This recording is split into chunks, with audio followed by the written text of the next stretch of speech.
Welcome to the MindWhale Podcast, where we talk about kids and teens, mental health, mood, and behavior from a holistic perspective. I'm your host, Nicholas Hundley, and I'm excited to talk about today's topic. Today, I am going to discuss aggression in kids and teens from a biological perspective. What do I mean by aggression? Well, aggression has been a part of humanity from time immemorial. However, as parents, we may notice that some kids are more aggressive than others, and in some kids it can be a problem. Aggression includes physical harm to others, like hitting or biting and destroying things. Could also be a form of physical aggression. There are other forms besides physical aggression, however. Non-physical aggression includes relational aggression that might be verbal, such as arguing or name-calling or rude behavior or bullying, putting people down. Non-verbal relational aggression could include things like shouting or using a tone that is derogatory or condescending. Even gestures and facial expressions can denote relational aggression. Things like spreading rumors is also aggressive. And aggression takes its toll on relationships because it causes stress. As I will talk about later, stress leads to aggression, so it can be a vicious circle. And as parents, it can be really distressing if your child exhibits a lot of aggression. Of course, it can be embarrassing, but also it harms the child's interests and success in the long term if they are excessively aggressive and they don't learn to tone it down. But also it can affect other people negatively, and it can affect family life, and it can affect school performance as well. Aggression is associated with psychological diagnoses like autism or ADHD, oppositional defiant disorder or ODD, intermittent explosive disorder, conduct disorder, substance use disorders, bipolar disorder, and substance exposures in the womb, such as fetal alcohol syndrome and other substances. And as I'll talk about, this is because these conditions are associated with changes in the anatomical structure of the brain, also the biological functioning of the brain. But don't despair, because there are things that have been discovered, lots of things. There's lots of research that I will share about how these things can be addressed and potentially healed according to what we've discovered in the scientific literature about it. Today's topic is the biological roots of aggression in kids and teens. I want to emphasize that, like everything mental health related, aggression is caused by a complicated set of factors in the categories of body, mind, and spirit. It's helpful to know the contributors to kids and teens' mood and behavior so that you can identify what area or areas your child needs support in. And hint, it's usually all of them, but often there will be one or two areas that need extra support. And so it's good to be able to identify where that may be for your particular child. Today's episode focuses specifically on the bodily or the biological and biochemical aspects of aggressive behavior in kids and teens. Turns out we have a lot of scientific literature on the topic, and this translates to specific things that you can do as a caregiver to support calm, kindness, empathy, and patience in your loved one through supporting their biochemistry. Today, I'm not covering much in the realm of the spiritual or the psychological or heart aspects, which are also equally important, maybe even more important. But at the foundation is love and genuine concern for our children. That's what's going to help them the most. Because if we have love and concern for our kids, then we will have insight into their triggers and what's going on. But perhaps even more importantly, we will seek out information such as the information here in this podcast that will give you insight into your child's behavior and how you can help address it. So I'm going to go over a lot of the science in regards to the biological aspects of aggression in kids and teens, and that will point toward ways to support the biology of their brains and body, which will hopefully help with their levels of aggression, with their happiness, patience, and overall health. So in line with that idea is the fact that one of the things that harms our ability in modern society to address mental health adequately is our implicit societal belief in a separation between the brain and the body, or a separation between behavior and mood and physical health. The biochemistry of the brain and body can dramatically affect the child's level of irritability, their level of anger, and their aggression, and conversely, it will affect their levels of patience, contentment, and calm. And I'm going to show you studies and the science behind that. My hope is that the information here will enlighten you and motivate you to support your kids in living their best lives. Now, I've created a behavior assessment and workbook that anyone can do. The workbook covers topics above and beyond what I'm going to talk about here, including poor focus, fearfulness, timidity, anxiety, negative mood, aggression, sleep problems, poor sociability, or poor development. So go ahead and download the assessment and the PDF guide at mindwhale.com/Moody Kid Workbook. Again, that's mindwhale.com/Moody Kid Workbook, all one word. MindWhale is spelled MINDWHALE. So without further ado, let's discuss the physical and biochemical contributors to aggression in kids and teens. Quick overview of today's episode. I'm going to talk about the anatomy of the brain and the body a little bit. I'm going to talk about hormones. I'm going to talk about neurotransmitters and how they influence aggression. I'm going to talk a little bit about genetics.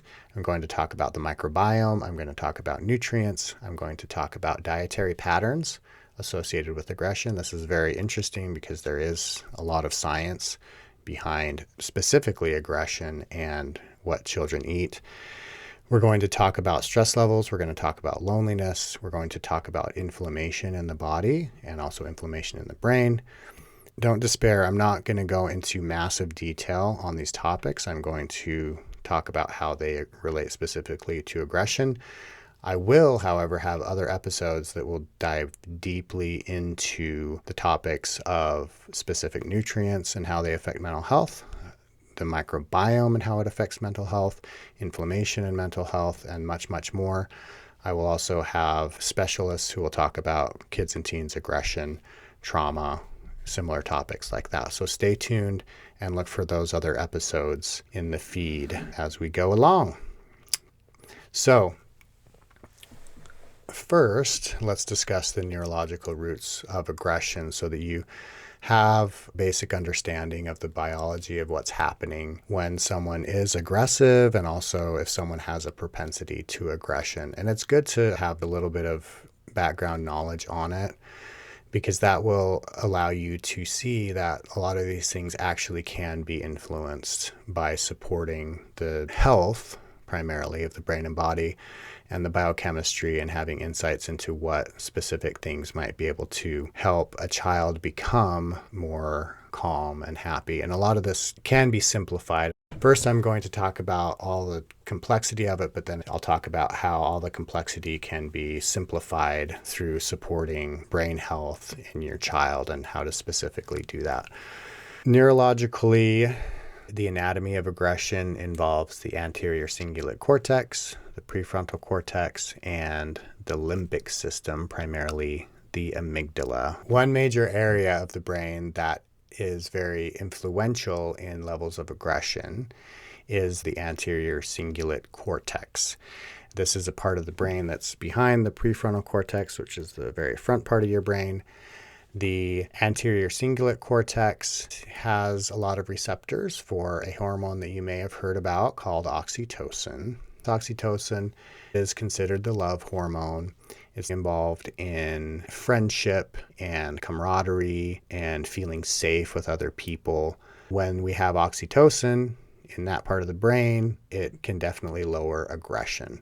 Also, oxytocin, specifically in the anterior cingulate cortex, will influence GABA transmission. And GABA is the primary calming neurotransmitter. Of course, usually when people are aggressive, they're the opposite of calm. So you can see how if someone has oxytocin on board, which will increase their levels of GABA, that will calm their brain and that will help with aggression. So if we can support oxytocin levels, then that may help with aggression. This part of the brain is also involved in empathy.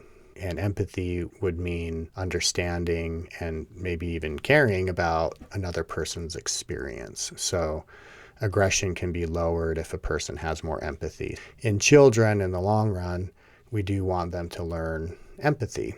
And I'll talk about how to help fortify this part of the brain functioning.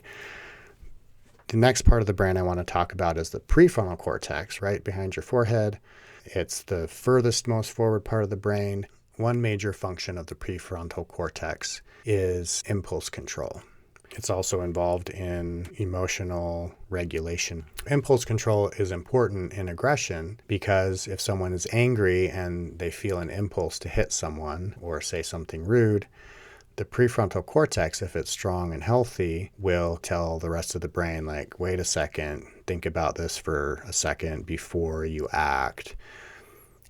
And there's different types of aggression. There's aggression that's pre-planned and calculated, and that is different from reactive aggression, which would be aggression that someone performs because of a specific stress. The prefrontal cortex would be involved in refraining from reactive aggression. And that thinking twice process in the brain uses dopamine. So we can support healthy levels of dopamine in the brain to help the prefrontal cortex work better. And that's a whole topic in and of itself because ADHD, which has been briefly mentioned, is also associated with increased aggression, primarily because of that impulse control problem, but also stress. Aggression involves activity of the sympathetic nervous system. The sympathetic nervous system is part of the fight or flight nervous system. The brain extends into the body by way of the nervous system. And when we are stressed, then the sympathetic aspect of the nervous system gets activated. People who are more aggressive tend to be more stressed, more in the sympathetic nervous system. So when they get stressed, they tend to be fighters. Some of that is genetic. And some of that also can be affected through other calming techniques, which I will talk about at the end of this episode as we talk about how to address aggression. I did mention briefly GABA, which is a calming neurotransmitter. I talked about dopamine, which is important in the prefrontal cortex, the MAO gene and the COMT gene and dopamine beta hydroxylase gene. Are genetics that affect dopamine function in the brain associated with increased aggression? Okay, let's talk about hormones in relation to aggressive behavior in kids and teens. We may think of testosterone when we think of aggression, and in fact, higher testosterone levels are correlated with aggression. The interesting thing, however, is that like all things biological, there's a lot of nuance to it and there's a lot of complexity. Besides testosterone that's involved in levels of aggression, there's progesterone, which is calming. Allopregnanolone is a hormone that is considered a neurosteroid. And that means it's a hormone that functions in the brain. So it is kind of like a neurotransmitter and it's kind of like a hormone. That is primarily calming as well because it increases GABA function in the brain. And remember, GABA is calming. Cortisol is another major hormone in the body. You may know that it's associated with fear and stress. Cortisol can be a two-edged sword in aggression because higher cortisol is associated with stress, which may increase aggression, but at the same time, higher cortisol is associated with more fear as well. And one contributor to aggression in some kids might be a lack of fear. Indeed, some kids, when they wake up, don't have high cortisol levels. These people are more likely to be aggressive and delinquent.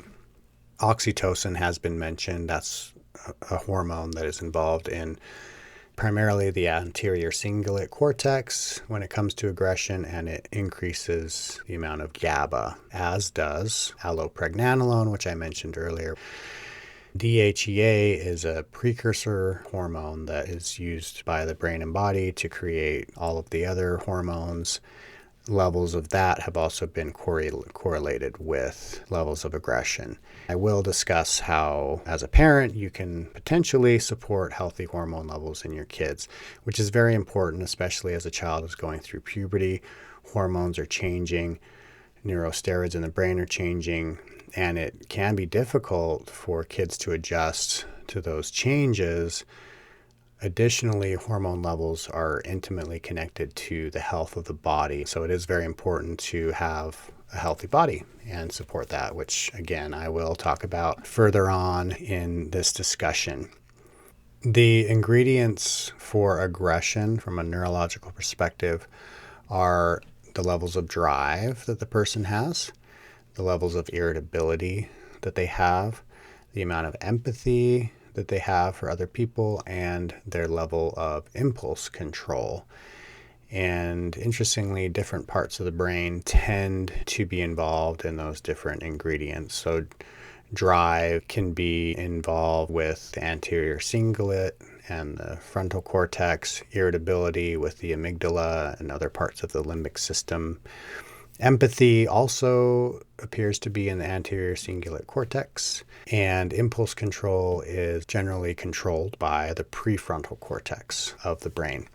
Empathy is being able to understand other people's emotions as well as have concern for those emotions. Recognize that the other person has their own internal experience that's going on within them.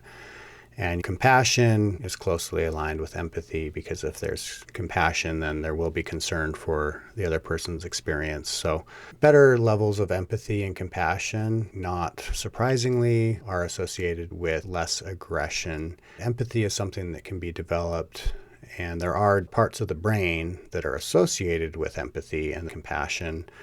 One key takeaway from that is that because there is a biological component, it probably can be supported, or at least the person can develop empathy. Mindfulness practices in ancient religious practices and rituals and modern practices are specifically designed to develop empathy.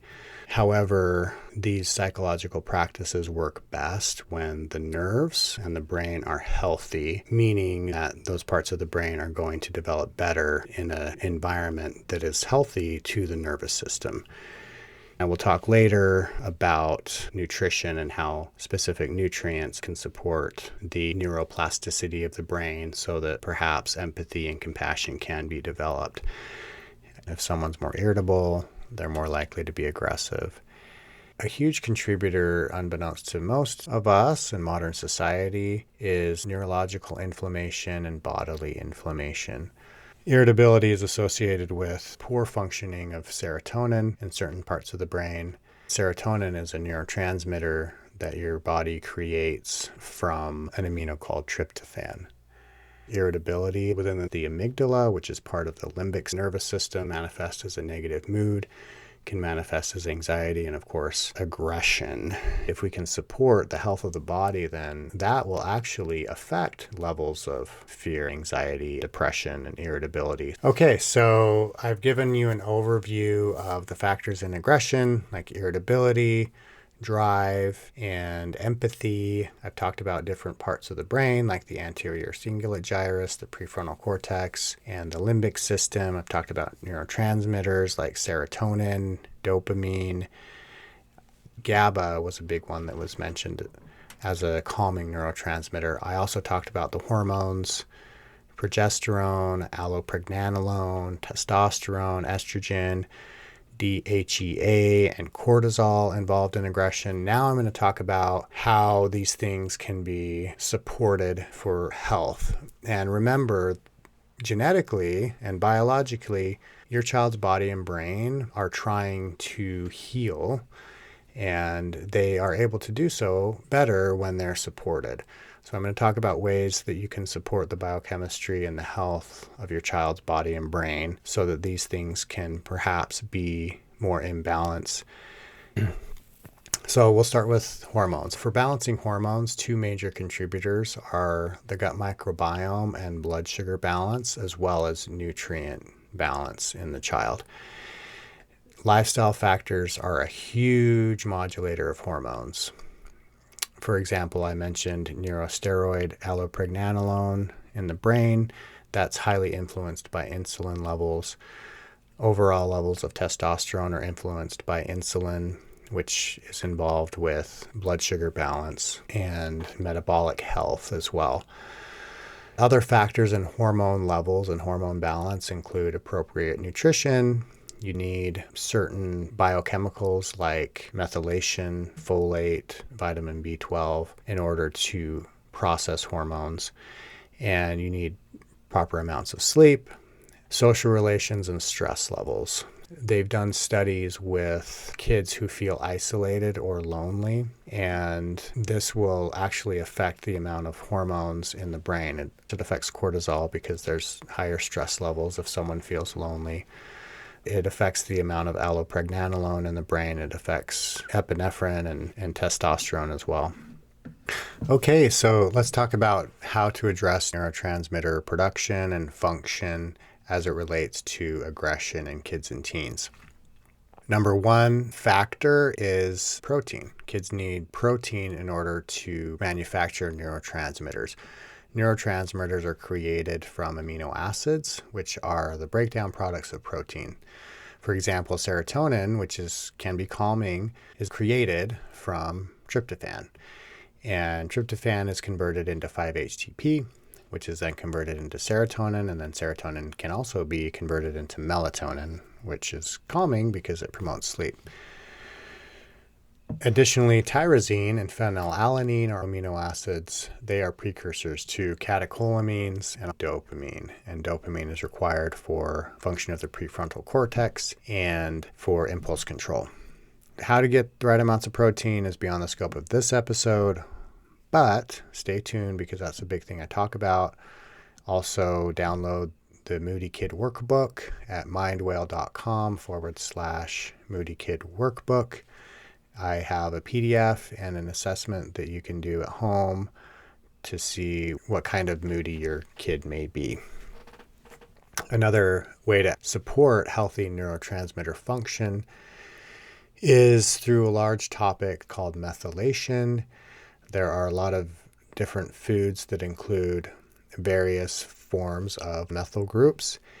And methylation cycle is a very intricate cycle within the body that overlaps with neurotransmitter production and degradation, and having healthy levels of methylation can definitely affect levels of aggression. For example, vitamin B12 is heavily involved in methylation and may be associated with a better ability for the brain to handle neurotransmitters, which may be related to aggression. Okay, very interesting topic that I enjoy learning about is lithium. Lithium is a light mineral in the same family on the periodic table as sodium and potassium. However, up until recently, it hasn't been considered an essential nutrient, but that is in question because of the powerful effects that lithium seems to have at very low doses on people's brains. In other words, most people's brains tend to function a lot better when they have appropriate levels of lithium in the water supply. There are at least 3 epidemiological studies that I'm aware of associating the amount of natural lithium, just low levels of normal lithium in the water, which is like a trace mineral, and aggression. specifically homicides and suicides. They've studied it in various locations in Japan. They've studied it in Alabama in the United States, and they've studied it in Texas in the United States. Robustly and consistently, higher levels of lithium in the water are associated with less aggression, less violent crimes, less homicide, less suicide, which are all forms of aggression. And again, these are not huge levels of lithium, but even these little variations in the amount of lithium in the water supply is associated with calmer people. And they've done studies on it. It does affect the expression of certain genes that are associated with aggression, like the COMT gene that I mentioned earlier in the episode. Of course, lithium in the general public has a negative stigma because it's associated with mental health disorders like schizophrenia and bipolar disorder. Lithium is prescribed in massive doses. I guess massive is probably hyperbolic, but large doses of 600 milligrams to 1,800 milligrams daily by psychiatrists for the treatment of bipolar disorder, schizophrenia, other forms of psychosis. The reality is that it actually has the most scientific evidence for effectiveness in aggressive behavior. There are a lot of psychiatric drugs that are used, and I will mention a few of those in a later section for aggression specifically, but lithium in these doses that are prescribed by psychiatrists do have a lot of evidence for lowering aggression. And it's generally safe in children when it's prescribed by a qualified psychiatrist. But there also is a narrow dose range for these large doses because too much is stressful for the kidneys. So that is something to be concerned about and monitor with pharmaceutical levels of lithium. Now, interestingly, dramatically lower doses of lithium have been studied, not as much as the pharmaceutical lithium, but they've been studied. And also anecdotally, people are reporting benefits in aggression with low levels of lithium. These doses are between 0.1 milligrams and 30 milligrams. Now, again, the pharmaceutical doses from a psychiatrist are 600 milligrams to 1,800 milligrams. So this is much, much lower. And it doesn't present the same health risk to the kidneys because of the low levels. And low-dose lithium has been studied in Alzheimer's. It's shown to improve neuroplasticity and it stabilizes cognitive impairment. And also it's been studied in former drug users, the nutritional levels 0.5 milligram, and it had a mood improving and a mood stabilizing effect. So some researchers are now hypothesizing that lithium might be an essential nutrient for the brain. Stay tuned because I will be diving more in depth into lithium and how it can affect brain health in various aspects of kids' mood and behavior.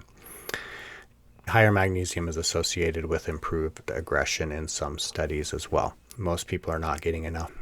Okay, so now let's move on to energy balance and mitochondrial function. To be very brief, our cells need adequate amounts of energy to function correctly. And this is no less true for the brain. Different parts of the brain have different energy needs. Remember, I've mentioned different parts of the brain that are involved in aggression, like the prefrontal cortex for impulse control and the anterior cingulate. Well, they all require energy to perform their functions accurately. And if they don't have enough energy, then things will start to fall apart, and this will manifest in behavior issues and mood issues in kids. Now, unfortunately, this doesn't translate to simply feeding your kid food. We know that if the child is hungry, it can lead to anger, which we would call hangry. And that's a very simple form of low energy in the brain that is affecting mood and causing aggression. However, in order for your child's brain to actually have the energy it needs to be able to absorb the energy and it needs to be able to process that energy. And the processing of energy at the cellular level is done by mitochondria. Mitochondria require a whole host of vitamins, a whole host of minerals for their functioning. Iron, sulfur, virtually all the B vitamins are used in energy production within the mitochondria. Carnitine is a compound that you may or may not have heard of, but carnitine is used by the mitochondria to process fats. So unfortunately, a lot of people don't have enough carnitine in their body for one reason or another. Primarily, it's nutritional, and they're not able to process energy as well. For example, they did do a study of 6 to 13-year-olds, a double-blind, placebo-controlled study, and half of the kids with ADHD improved when they were given carnitine. And of those who improved, the range of improvement was 20 to 65%. So carnitine has a lot of functions with energy production within the brain. But let's not forget about iron, vitamins, B vitamins, and things like that. Now let's talk about addressing inflammation, specifically how it relates to aggressive behavior from a biological perspective in kids and teens. Inflammation in the body, and specifically in the brain, affects both the prefrontal cortex and the limbic system. And remember, the prefrontal cortex is important for impulse control, and the limbic system is important for happiness and irritability. Inflammation can lower serotonin and often does. Serotonin, like I mentioned before, is produced from an amino acid in the diet called tryptophan. But tryptophan is also used to make niacin, and for some reason or another, it can be used to create a neurotoxin called quinolinic acid. Quinolinic acid is toxic to nerve cells. The brain and body can manufacture quinolinic acid using the same precursors that it uses to make serotonin. And this happens when there's inflammation in the body. So it makes sense that perhaps if someone's low in niacin, their tryptophan is going to be used to make niacin instead of serotonin. Again, another reason that brain supportive and developmentally appropriate nourishment is going to help with specifically serotonin production. Inflammation is a very broad concept. It affects literally every part of the body, and the brain is very, very sensitive to inflammation. Mood goes down when there's inflammation in the body. When someone is sick, they will develop what's called sickness behavior. Sickness behavior is when the person just wants to curl up in a ball and lay in bed, not do anything. Of course, they're not motivated. Of course, they're sad and basically depressed. However, people can have levels of inflammation that are not overtly recognized as being ill, but it's still affecting their brain. And this is where this type of inflammation can be very insidious, and it can be very influential on a child's behavior. For example, kids with aggression have higher levels of high sensitivity C-reactive protein or C-reactive protein in the blood, which is an inflammatory marker that's commonly used to see how much inflammation the body it has in terms of stress on the body systems. But even levels that are within the normal range but higher than the average are associated with aggression in kids. One major component of inflammation is the immune system. The brain and the immune system are tightly linked. They use a lot of the same language, and this language is cytokines. The brain can affect the immune system, and the immune system can affect the brain. They talk to each other. You may be surprised to hear that the microbiome may have a huge influence on aggressive behavior in kids and teens, and I'll tell you why. There are a lot of studies on this, but in a nutshell, the microbes in the gut communicate with the brain, and they do this directly through the vagus nerve, which the vagus nerve does not go through the spinal cord. It is a direct connection from the brain to the internal organs. Also, the microbes communicate with the brain indirectly through the immune system. And I'll give you some examples of how this works. If the microbiome, which by definition is the gut microbes that are in your intestines, are imbalanced, or you have maybe certain strains that are producing more toxins, then these can enter the bloodstream and stimulate the immune system to cause inflammation. A primary toxin that these bacteria produce is called endotoxin or lipopolysaccharide. It is the coat of these bacteria, and it is not supposed to be in the bloodstream. If it does get in the bloodstream, then the immune system freaks out and it thinks you're being invaded by microbes, and the person very well may be being invaded. With an imbalanced microbiome, the amount of endotoxin is not going to cause immediate death, but it will cause immune system upregulation, which will then signal to the brain that things are not well. And the brain registers that subconsciously. It's not conscious, it's subconscious. And that translates into depression, anxiety, irritability, uneasiness, aggression, and anger. This is because of toxins that are coming from the gut. Now, if you don't believe that these microbes can control brain function, I can give you various examples of how microbes are actually very capable of controlling behavior of their hosts. A good example is rabies. Rabies is a microbe that infects mammals of all sorts. It could infect humans.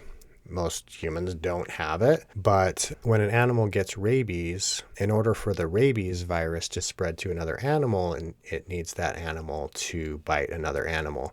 And so rabies has evolved to control the nervous system of its host and cause it to bite other animals.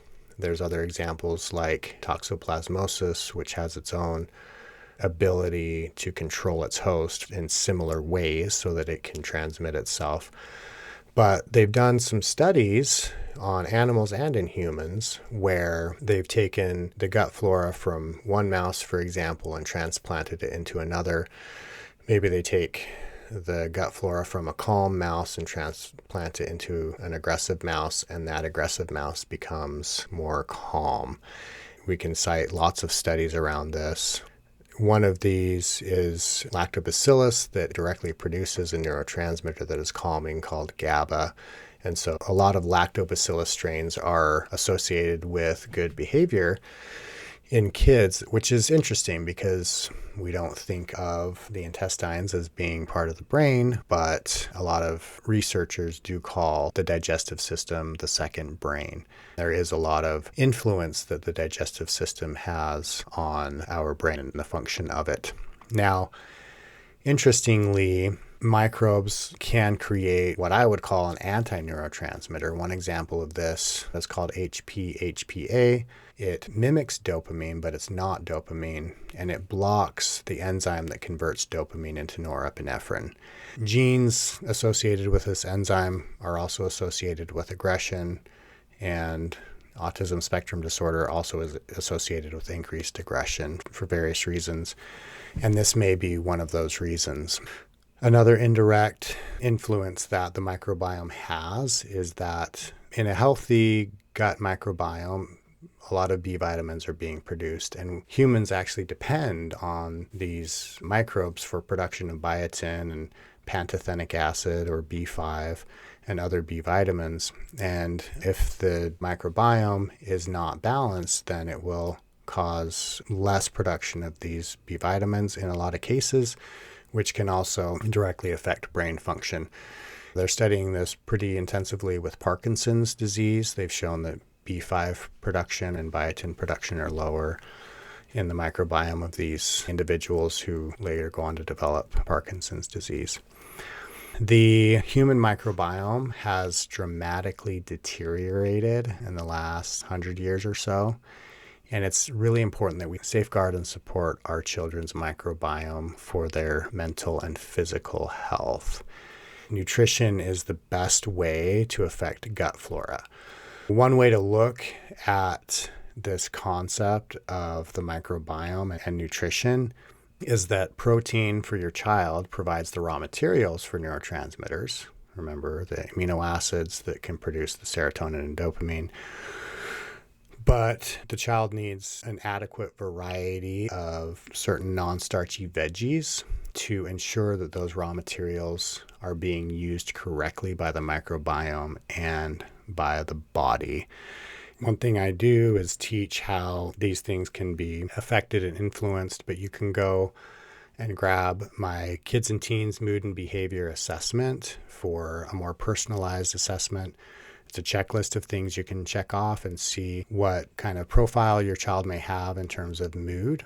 And you can download that assessment and the PDF workbook at mindwhale.com/Moody Kid Workbook. That's mindwhale.com/Moody Kid Workbook. To continue with the specific nutrients that are associated with aggressive behavior, there's a vast literature showing that omega-3 is necessary for optimal mental health, mood, impulse control, and yes, even aggression. It helps with aggression both short-term and long-term, and in the show notes I'm going to include research studies if you're curious. As far as minerals go, I mentioned iron before, but copper and zinc levels are also associated with aggression. Vitamins are associated with aggression, specifically lower levels of certain ones. Vitamin D is a good example. A meta-analysis, which is a synthesis of multiple studies, concluded that lower vitamin D status increased the likelihood of ADHD in kids by 2.57 times. Interestingly, researchers have also studied processed food in relation to aggressive behavior. Too much insulin from processed food and excess sugar causes hormone imbalances that may lead to aggression, according to one study. Also, processed food tends to be inflammatory. This is well established in the research, as well as having lower levels of vitamins and minerals.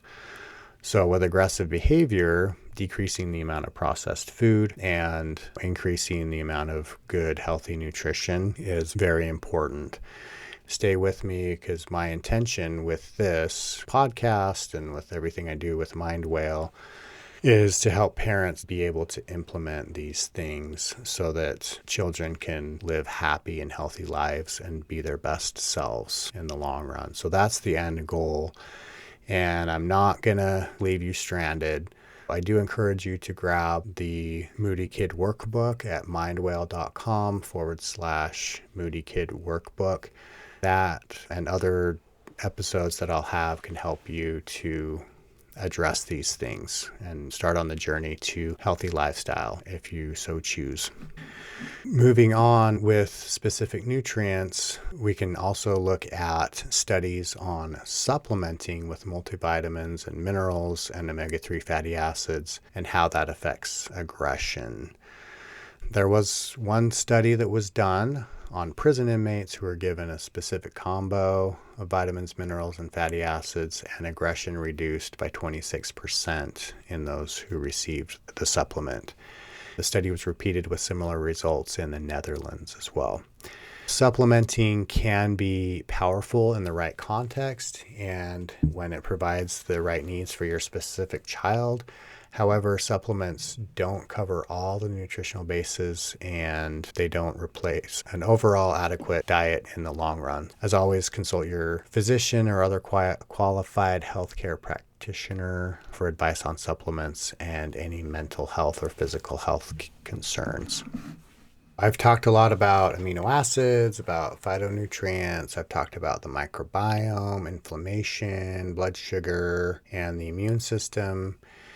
A major, if not the major linchpin for all these factors is what your kid eats. There's tons of studies about this. One study in girls showed a significant association between the United States dietary pattern and increased aggression. Many studies have shown associations between overall nutrition of the child and impulse control, which is associated with ADHD and aggression. All the biochemistry and scientific studies I've shared show the complexity of the human brain and child behavior. But the great thing is that dialing in on developmentally appropriate nourishment supports your child's brain health and development and can potentially make a huge difference for their mood and behavior now and into the future. I've created a behavior assessment and workbook that covers topics above and beyond what I'm talking about here, including poor focus, fearfulness, timidity, anxiety, negative mood, aggression, sleep problems, poor sociability, or poor development. So go ahead and download the assessment and the PDF guide at mindwhale.com/Moody Kid Workbook. Again, that's mindwhale.com/Moody Kid Workbook, all one word. MindWhale is spelled MindWhale. The autonomic nervous system can be supported by things like exercise, adequate amounts of rest, sunlight, avoiding too much screen time. Magnesium can help, and serotonin support can help with that.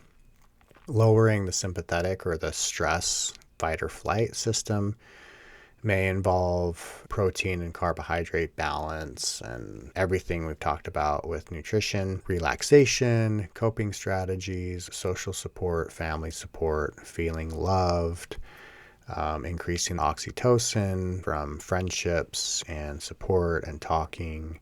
Not feeling lonely can help with lowering the sympathetic and supporting the parasympathetic. Pharmaceuticals from the psychiatrist might be involved. Clonidine directly affect the sympathetic nervous system in the brain, and lithium might be involved as well. Antipsychotics can sometimes be used in severe cases for aggression. Antipsychotics affect the immune system. They damp down dopamine production, so it can dramatically lower a person's drive. It's probably not going to be the first choice for lowering aggression, but in severe cases it can be used. Mood stabilizers can be used as well by psychiatrists to help with aggressive behaviors. SSRIs kind of have a mixed history with this. Some of them do increase aggression, which seems maybe counterintuitive, but these neurotransmitter systems in the brain are very complicated, and messing with them can have unwanted effects. Certain SSRIs increase the risk of suicide, which is an aggressive act.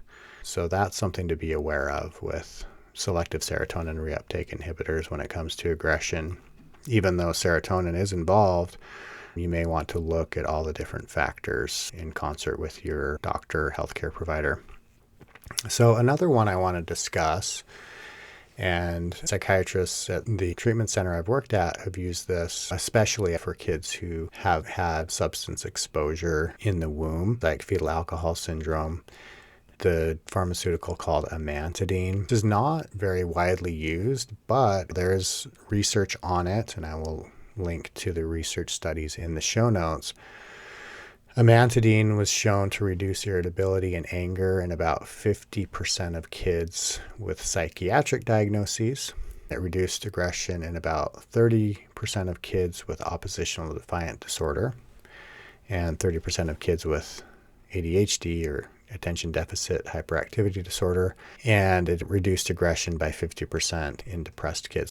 These are very strong effects, and amantadine does appear to affect the glutamate system in the brain, which is balanced with the GABA system, and so it will probably reduce irritability substantially. Similar to lithium, it does have a calming effect. It does seem to actually promote brain health in certain cases, but of course it is a psychiatric drug that does need to be prescribed by a physician. Definitely needs to be talked about with them. We have covered a lot of information in this episode, and we will cover a lot in this series. There are more topics we can discuss that will be coming in future episodes, so stay tuned. And if you're listening to this at a later date, you'll be able to listen to those upcoming episodes already. In quick summary of what we learned today, we talked about kids and teens aggression, and we talked about the holistic perspective, how it involves mind, body, and spirit.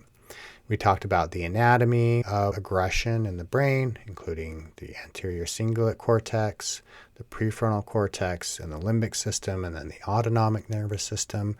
We talked about hormones and how they're involved in aggression and how those can be supported developmentally. We talked about specific neurotransmitters like GABA, which is calming. We talked about serotonin, which is also calming. We talked about dopamine that can help with impulse control. We talked about norepinephrine and hormones or neurotransmitters in the autonomic nervous system.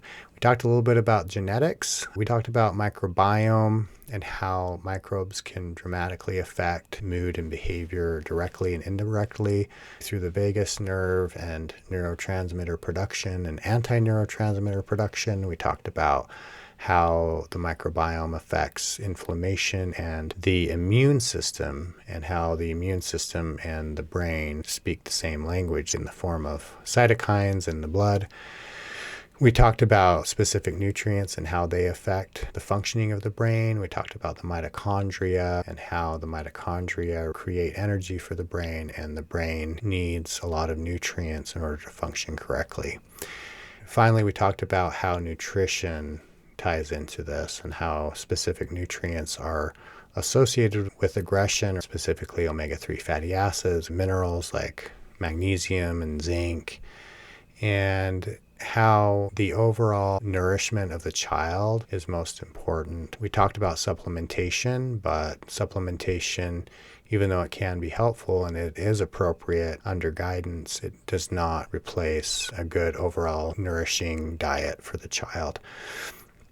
So stay tuned to other episodes and articles and resources that I will provide around that. We talked about stress levels. We talked about loneliness and how that can increase aggression. I don't want to leave you with the impression that psychological and environmental factors and spiritual factors aren't involved, because they are. I will explore these topics with experts who are more qualified in these topics than I am. So stay tuned for those as well. Again, I want to remind you that the biological aspects are best done in the context of a diet and lifestyle that promotes brain health in kids. Exactly how to do that is beyond the scope of this here, but I encourage you to download the Kids and Teens Mood and Behavior Assessment I've made so that you can dive deeper into the causes of child mood and behavior, like fearfulness, timidity, anxiety, negative mood, aggression, poor sociability, or poor development. You can download the assessment and the PDF workbook at mindwhale.com/moodykidworkbook. The material presented in this episode or any other episode of the MindWhale podcast is for educational purposes only. It is not medical or nursing advice and is not intended to diagnose, prevent, or cure any disease. The information does not substitute for consultation with a qualified therapist or medical professional. Consult your physician or other qualified health provider for any physical or mental health concerns you have for yourself and your dependents.